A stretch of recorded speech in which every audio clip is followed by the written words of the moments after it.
We've all been waiting for this to happen. We got leaks from NVIDIA on the 1180, although not official leaks, but now it's kind of the same thing. We've got some Vega leaks, my friends, for Vega 20. So this is the update to Vega, which gives it a 7 nanometer process, which is a shrink down from the 14 nanometers that Vega was initially on, which gives you better efficiency and better performance per watt, that kind of stuff. However, a lot of the uniqueness of this leak is the fact that, one, we were originally supposed to get a Vega 12 nanometer refresh according to AMD's original roadmap. However, now we're on a 7 nanometer refresh according to them from CES.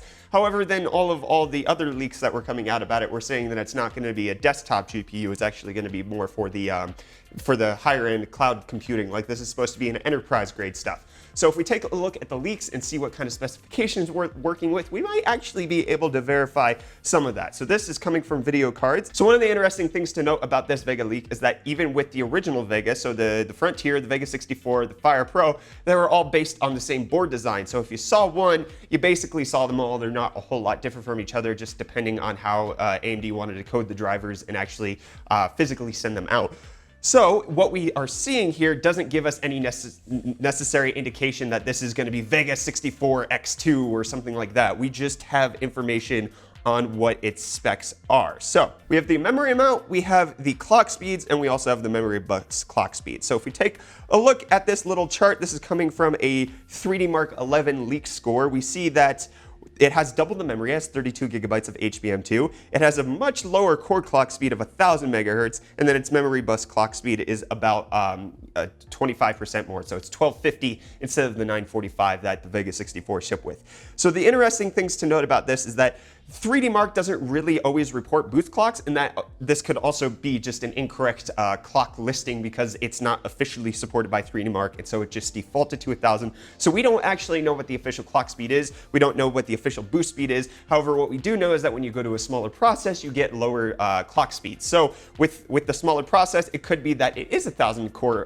clock, but then it's just much more efficient, so it actually performed about the same. So if we do look at the performance results that are listed here for the 3D Mark score, we see that the Frontier Edition beats it by 2,000 points in the 3D Mark score, beats it by 2,000 points in the graphics score. Like, everything about the Frontier Edition just absolutely annihilates this initial Vega 20 leaked benchmark. So what we're seeing is that there's not a whole lot of improvement, but this is the first leaked benchmark that we're seeing. These are unofficial drivers. This is not an officially supported system. So things should get better. This could be very early on in its clock speed, but then also at the same time, as we mentioned, this could not be a desktop variant. This could not be a replacement for Vega 64, but instead is going to be something akin to a Frontier Edition version 2 or another Fire Pro card that we're not going to see the lights of day for gaming. So basically, the implications right now is that Vega 20, even on 7 nanometers, might just be an efficiency upgrade. Even if it does come to Vega 56 and 64, it could just mean that the TDPs drop down from 300 watts to like 180, where you see something basically that can compete with the 1080 Ti as far as performance level versus like the actual TDP that it's the power usage that it's actually doing. So it could be just a much more efficient design. But other than that, we don't have a whole lot more information coming out about the Vega 20, but this is the first initial benchmark. Prepare to be underwhelmed.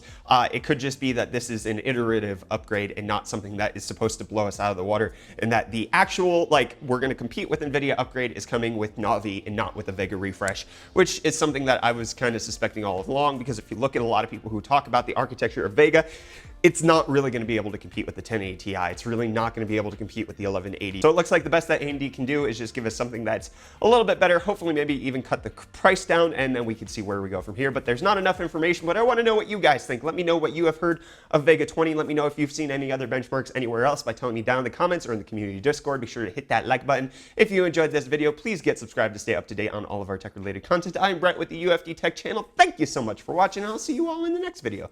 Cheers.